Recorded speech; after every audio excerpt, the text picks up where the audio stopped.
Have you ever heard a jump? A jump is violent. The atmos-splitting, eardrum-rupturing, gravity-rending crack of the drop from hyperspace is like standing under the strike of a thunderbolt. That which was not is. The materializing matter cannot occupy the same points as the particles currently inhabiting the three-dimensional space, and so sends them rocketing outward. Not accelerating, it sends them outward as close to instantaneously as physics can currently measure. The shockwave contains enough kinetic energy to pulverize structures of both manufactured alloy and biological flesh. Within a few short meters, anything less than ion-shielded durasteel will kindle as easily as a struck match. A jump is audible even in the void. It shouldn't be possible. Sound doesn't travel where there is no atmo to carry it. But what's one more, when a jump already breaks a dozen physical laws of the natural world? Because a jump isn't natural. Hunter. Part 1. It starts with a boom. It always does. A distant, fated detonation like huddling behind a bunker as an EOD tech disposes of captured ordnance with a block of C4. Maybe you'll notice it. Maybe not. Hopefully your sensors will let you know if you're not paying attention. That's the calibration jump. The stutter. The downshifting of the warp drives to recalculate their coordinates in reality. No way to know how much juice left in the drives. 60 seconds at most. Get your armor on and make sure your active hearing protection is working. Would be a shame if you were just a sack of skin after this, filled with a soup of internal organs and pulped bone matter. The next part happens fast. So fast most think it's one sound, but it's not. Pay attention. Operation X-Day, Xeno Day, the 5th largest single landing ground assault in the history of the settled galaxies. 8.6 million Terran Marines packed into enough carriers to eclipse the enemy homeworlds. 6 or 8 more waves behind us. Our Hail Mary last chance, win now or thanks for playing. We don't hold this beachhead. The oceans back on Earth boil.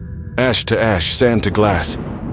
The abrupt perspective shift from traveling toward a planet to straight down is disorienting. I'd already used my anti-nausea pills on the jump-in. Couldn't have kept them down anyway. Didn't dare let go of my rifle.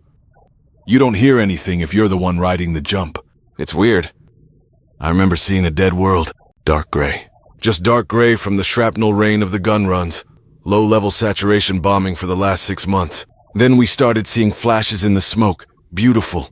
Like fireflies in the mist. But each flash was a plasma bolt from the anti-aircraft batteries. My pilot had hit the mark. Others weren't so lucky. Come in too high and orbital defenses shredded the carriers before the you're done retching from the jump. Come in too low and the guns on the surface did the same thing. Come in just right and they told us we had a 70% chance of getting boots on the ground. Right before you hit, everything floats.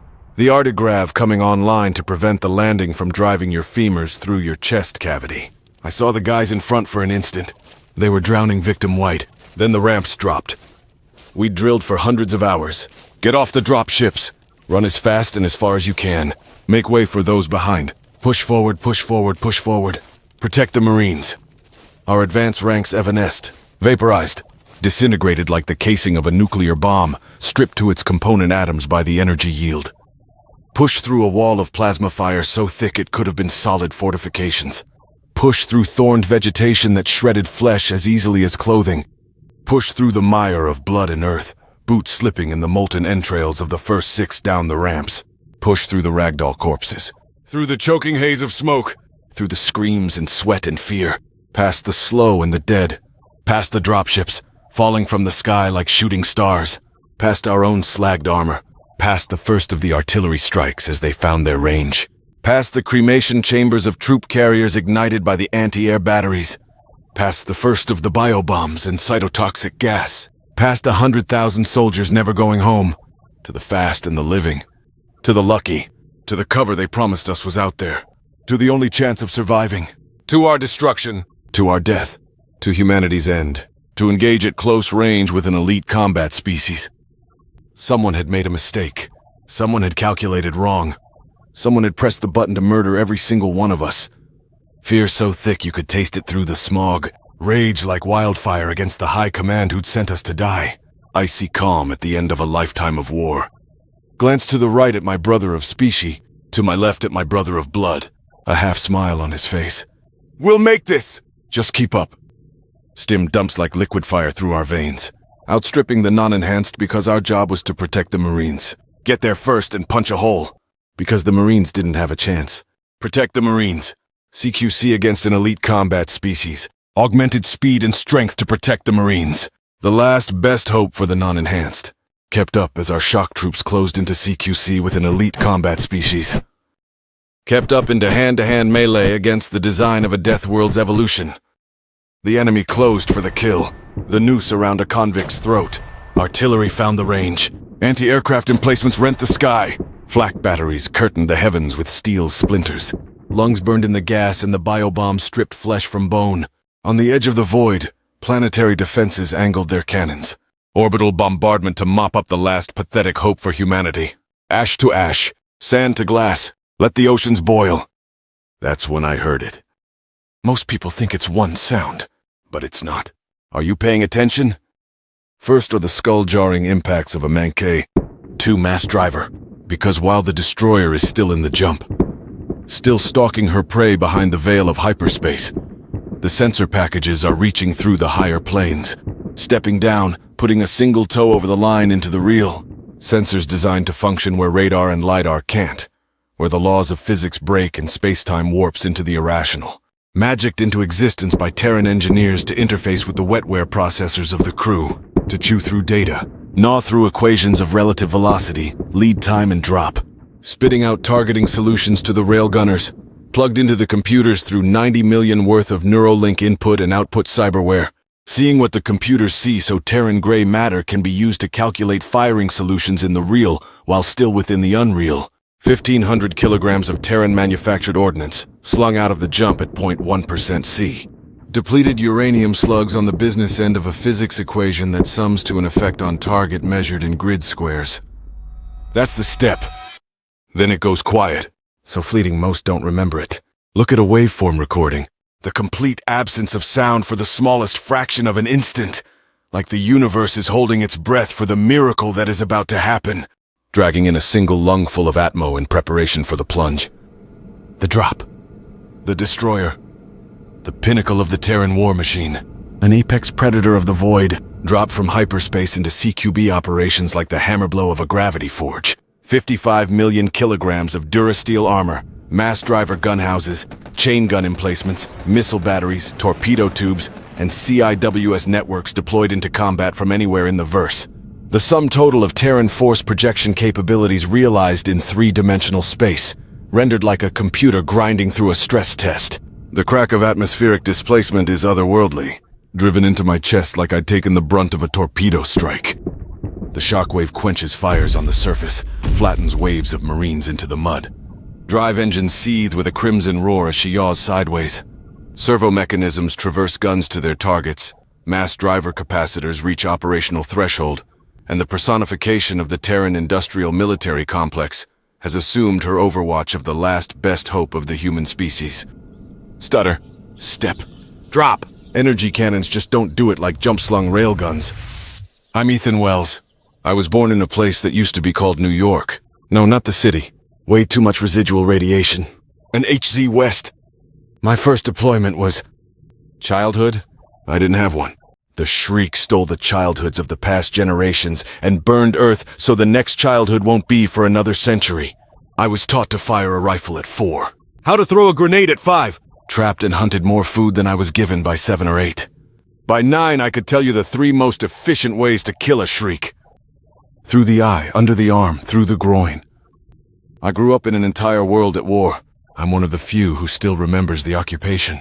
The genetic casts and mandatory DNA sequencing, the reprisals that killed both my parents, the research farms, the holding pens full of human animals waiting their turn. I remember the screams of the dissidents during brutal suppression tactics. I remember public executions of the undesirable. I remember tattoos on every arm. I remember hiding with my brother as Shriek warriors scented the air for us. I grew up in a world being strip mines for its resources, not the resources of Atmo and water and minerals. Its resources of organic matter. They wanted us, humans. They wanted our biology. One of the first actions of the rebellion was a black ops strike against some research facility. It was intended to assassinate officers, but found instead an info dump of scientific records. Human DNA is moddable. Gene splicing, bioediting, genetic engineering, cyberware, wetware. We're unique, special. Other Xenos built better machines. The Shriek thought they could build a better Shriek, as if they needed another advantage. High-grav combat species already have every advantage. And guess what's the easiest way to play with genetic codes? Get a Terran child. Younger than 4, so epigenetics have the greatest potential, and the brain is at its highest plasticity. You want to know what the most specific memories of my childhood are? Being separated from my brother so the harvesters wouldn't reap us. Filtered respirators during the bioweapon strikes. Staring through radiation shielding at the burnt sky. Trying to imagine if it was blue like I'd been told it used to be. Trying to imagine more than singular children gathered in the remaining HZs. But the sky is burnt and the children are gone. I try to imagine a lifetime without all-encompassing war. We recruited volunteers to experiment with nervothread, Shriek tech that wove filaments into the nervous system in a surgery barely kinder than vivisection, ultimately allowing biology to communicate with silicon. They'd been testing it on specially selected human subjects for the last few months before the uprisings. The first wave ended up disabled or dead, but a few of the next one made it. Someone used their link-ups to reverse-engineer the OS of a water pump, then a Shriek computer, then a slagged ship. We stumbled across a database of stellar coordinates, figured out how to mirror an FTL drive and turned it on after we built it. When it didn't work, we fixed it. After we fixed it, we discovered the Xeno reliance on pre-existing jump points and relay stations to shield ships' passage through the FTL lanes. But we didn't need hyperlanes, because we could jump. We could jump, the single greatest tactical advantage within the settled galaxies. Dematerializing at one point in existence and materializing at another. Terran technological and scientific advancement reshaping reality itself, inconsiderate of the physical laws of both space and time. A wormhole anywhere to anywhere. The closest thing to omnipresence our 3 dimensions will ever know. We knew the Shrike wouldn't falter next time. Their harvests of our kind had already slowed before we drove them back. They'd take the last bit they wanted, and glass the world if they ever returned to our system. But the desire to survive is hardwired. The desire for vengeance. I grew up in a planetary munitions factory, a radiation-seared hellscape of a world, a forge of fodder for the First Contact War, an all-encompassing war machine. Every human Terran, a cog in that machine. It was a machine that manufactured durasteel and synthoglass, ball bearings and rubber, polymer, ceramics, tungsten, drive engines, ion shielding, mass drivers, body armor and kinetic rifles to mass-produce soldiers, fuel cells and depleted uranium to construct ships. Soldiers and ships to forge armies. Armies built on a never-ceasing production line of flesh and ordnance. The day we came of age was clear. A rare break in the dust storms. Brothers weren't allowed to serve together. Something about preventing another Saving Private Ryan. Neither of us knew who Ryan was. Separated since birth because of the enemy, and now separated by our own. I was sworn into the Marines in front of the new Terran flag. I don't remember what the oath was like in those days. Didn't really matter. First time in human Terran history, all of humankind was united, and it was to swear absolute, unconditional genocide against another species. Probably some deeper meaning in that. I caught my brother just before the red sun descended below the horizon. What are your orders? He lifted his face to the sun's last rays, filtered a scorched orange through the radiation shielding. Mars, he said. I'm jumping to Mars. Gonna be a mechanic. I opened my mouth to speak again, but he cut me off. It's all right. That half smile on his face. What about you? What did you get? I didn't find out till after I watched his troop transport jump away. After that crack as the pocket of absolute nothingness collapsed in on itself in the absence of a transport. After that resounding concussive noise like the ceiling of a mausoleum. Didn't find out until he was already in the thick of it. After he'd seen beyond the jump. Basic was harsh. Brutal, bordering on sadistic. Instructors who had fought during the occupation and knew firsthand what the Shriek could do. Old men cunning and ruthless enough to have survived a rebellion against an elite combat species, emerging on the other side with the guile of old wolves and the ropey scars of Shriek talons. They taught us one thing above all else. Range. Range was our ally, our only ally. The Shrike, they screamed at us during the live fire drills, are an elite combat species. If they get within 10 meters of you, you are dead. If they get into the same room as you, you are dead. If they see you before you see them, you are dead and terror burns. They have better senses than you and more of them. They can see thermal signatures in the dark, and their sense of smell is 100 times better than your own. They can hear your heartbeat. And the one that stuck with all of us recruits the most, less because of what was said, but more because of the way it was said.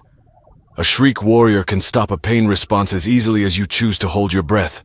It doesn't matter what injuries you inflict. There will be plenty of time for it to rip you and your platoon apart before its brain realizes that it's supposed to be dead. Your rifle's maximum effective range is 1,200 meters. It's a shame yours isn't. My brother went to the gun runs, to be entombed in flying steel coffins above 8 metric ton deliveries of general-purpose demolition bombs, low-level saturation bombing of the enemy homeworlds. 6 and 10 didn't make it past 8 missions. My first jump was to Sol 4, the staging area for the consolidated might of the Terran war machine. I could see the ordnance dumps in the munitions depots and the troop carriers moored in the harbors. Taste the smog of Durasteel mills and fuel cell refineries. Hear the otherworldly crack of the jumps as our carriers softened up hard targets. Preparations for ground assault. Before our few destroyers and warp-sickened crews were unable to hold back the Shriek fleets. Ethan! I turned to see a man who looked like my brother. A man with eyes who had seen beyond the jump, who had struggled with the enemy in the atmo of distant worlds. A man with a polymer cheekbone and ghoulish scarring across the side of his face. Finally pulling his favorite expression into permanence. Flak burst inside the ball turret of a Marauder heavy bomber during the last run. Jumped back not because of the wound, but because the Terran Navy was strained to the breaking point, both flesh and alloy fatigued like overflexed iron. Combat veterans needed for ground assault. Invasion now or surrender later. Before the smokescreen of jumps is waved away and the Shriek realize how few warships Terra commands. I stood frozen, afraid if I moved it would break the hallucination. And I cried as the bomber gunner clasped the back of my neck and pulled my forehead against his own. It's all right, Ethan. We'll make this. That night in the common quarters, I watched him interact with the scattering of others still awake. Mechanics and infantry and supply dock workers. Drawn to his burning eyes and scarred face kept by his wit and easy friendliness. He didn't speak about the war that night. I think he knew I needed him not to, because he had fought and I had not. Because the only thing I needed to hear him say about the gun runs was, I had a good navigator. And when finally the simple jokes and grim laughter were spent, I watched him leave the dispersing huddle and approach where I sat on the floor against the wall. There was a girl with him, with cropped hair and void dark eyes that had seen beyond the jump. Ports at the base of her skull and behind her ear. This is Aisha, he told me. She's a gunner on Karen's Repaman, rotating out to recover from warp sickness. This is Ethan, he told her.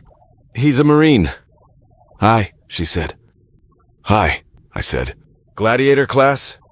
She nodded, and I turned back to my brother. Go. Then I echoed his words back. I'll be all right. The next morning, some civvy in a suit found me and told me my brother had lied to me. The flak hit had laid him up in some fob hospital hidden way out in the middle of nowhere void space. A blood transfusion or something had blipped up on some sort of genetic marker tracking database, so they jumped him back to Sol 3. They were using the scraps of Shrike research to delve into combat stimulants. Some sort of program code named Iron Man. He volunteered immediately. Good little soldier that he was. The civvy told me everything they tried on him worked. Everything. The civvy told me the chemical dumps in my brother's bloodstream would give him a chance against the Shriek during the ground assault. The civvy didn't need to tell me why I'd been sought out next. The next time I saw my brother, a few hours later, I threw a punch. I hit him, broke a finger, split the skin over his polymer cheekbone. I stared at the floor for a long time. He let me think for a long time. It's all right, Ethan. I had everything to say. Nothing to say. Nothing I voiced would matter to him. He had always been absolute. Assured. Right and wrong. Black and white. I'm going to be on that first wave, Ethan. It's gotta be me because it's gotta be someone. I need you to keep up. I stared into his eyes, at his mutilated face, the permanent half-smile. All right. I never asked you, he replied. How's it feel to still be the ugly one? So I kept up, through the clinical trials and the prodding chemists, through the medical workups and the genetic analysis, past the psych evals, past the physical tests, to the first of the enhanced soldiers in the Terran Marines, to the first dropships to impact the surface of Kog-Shokad, the largest of the 3 Shrike homeworlds. Just before the drop, while our carriers were still on the other side, One of the other enhanced shared a pack of smokes. It'll stop the jitters during the stim dumps. You ever heard a jump? You don't hear anything if you're the one riding it. Just the intensifying thunder of the jump drive spooling up before you go. Because when that otherworldly crack finally happens, you aren't there anymore. I just heard the shriek of flak bursts when we dropped. My first deployment was on Kag Shokad, during the 5th largest ground assault in galactic history. My first deployment was under the overwatch of a Reaper-class Mk-3, serial number 600106 of the 1st Terran Assault Fleet, 3rd Heavy Destroyer Command. She who is called Lucky 13, Avenger and Guardian. Her navigator dropped her close enough to the surface, we could see the non-regulation white of the feathered wings painted on her hull, dripping with crimson. The shouts came ragged at first. Spread, swelled, rose into the smog-smothered atmo. Her call sign chanted into the sky she ruled. It's the Angel! The Angel! It's the fallen angel! The chant turned to roars and screams and threats, turned to a clamor of defiance that rivaled the thunderbolt of her railguns. Stutter, step, drop! And our angel was joined by her sister Hecate, who had been the one to make the Dralgo skip and had torn out the spine of adamant Dominion with her uranium teeth. The 2 destroyers held their overwatch for over an hour, held a shield of railgun and point defense over our heads for 1,000 meters before us as we surged forward, against surface and void alike, hell-bent of ripping them from the sky. Winged Durasteel leviathans whose breath was the tracer ribbons of point defense and roar the strike of railguns. X-Day has evolved into myth and legend. More stories of heroism and bravery than could be told in a lifetime. More strategy and planning that could be recounted to give it the justice it deserves. More sacrifice by the ones who dropped. I can tell you, though, that when the nav computers were examined later, it was found that between the 2 destroyers, 47 jumps had been made that day, with physical and mental performance degrading each time from warp sickness. It's nearly unbelievable. Me? I don't care if it's true. The crack of those jumps remains the most beautiful sound in the void. I know those crews assured the fate of the Terran. The Angel and Hecate are the first and only CQB aces in Terran history. Those are the ships that infamously refused missile and torpedo armament. Their memo to the High Command was something like, if we're not close enough for the railguns, we're not close enough. But on the surface of that alien world, range was our only ally.